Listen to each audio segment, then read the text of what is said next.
Hi అందరికి నమస్తే అన్న. మా పొలంలో బొద్దుంగా దారుగా ఒడిపిల్ గడ్డి బాగా ఉంది, మంచి మందు చెప్పగలరు అన్న. నేను లాస్ట్ ఇయర్ బేర్ కంపెనీ వారి కౌన్సిల్ యాక్టివ్ వాడినా, ఇప్పుడు కూడా కౌన్సిల్ యాక్టివ్ తీసుకొచ్చిన. ఎందుకంటే దీంట్లో ఫ్రీ ఎమర్జెన్సీ, పోస్ట్ ఎమర్జెన్సీ అని రెండు రకాలుగా పనిచేస్తుంది. ఫ్రీ ఎమర్జెన్సీ అంటే మనం నాటు వేసిన 2-3 రోజులు ఒక ఎకరానికి 60 గ్రాములు యూరియాలో గానీ ఇసుకలో గానీ కలిపి చల్లుకోవాలి. పోస్ట్ ఎమర్జెన్సీ అంటే 15 నుంచి 20 రోజుల వరకు 90 గ్రాముల council active, 100 ml bispyribac sodium mix చేసి ఎకరానికి 8 పంపుల చొప్పున స్ప్రే చేసుకున్న సమయంలో పూర్తిగా నీళ్లు తీసేసి స్ప్రే చేసుకోవాలి.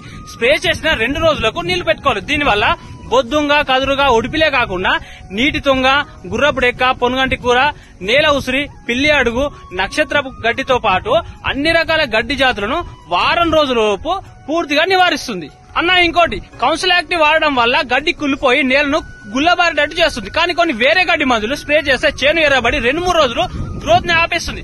కౌన్సిల్ యాక్టివ్ అట్లా కాదు, వరి గ్రోత్ ను పెంచుతుంది, తొందరగా పచ్చబడుతుంది, ఎలాంటి గడ్డి జాతిని మళ్లీ ఉట్టనియది. అందుకే ఈసారి కూడా బేయర్ కౌన్సిల్ యాక్టివ్ తీసుకొచ్చిన. దీన్ని స్ప్రే చేసిన వారం రోజుల తర్వాత రిజల్ట్ ఎట్లుంటుందో వీడియో చేసి చెప్తా. థ్యాంక్స్ ఫర్ వాచింగ్ అన్న. Do follow. జై జవాన్, జై కిసాన్.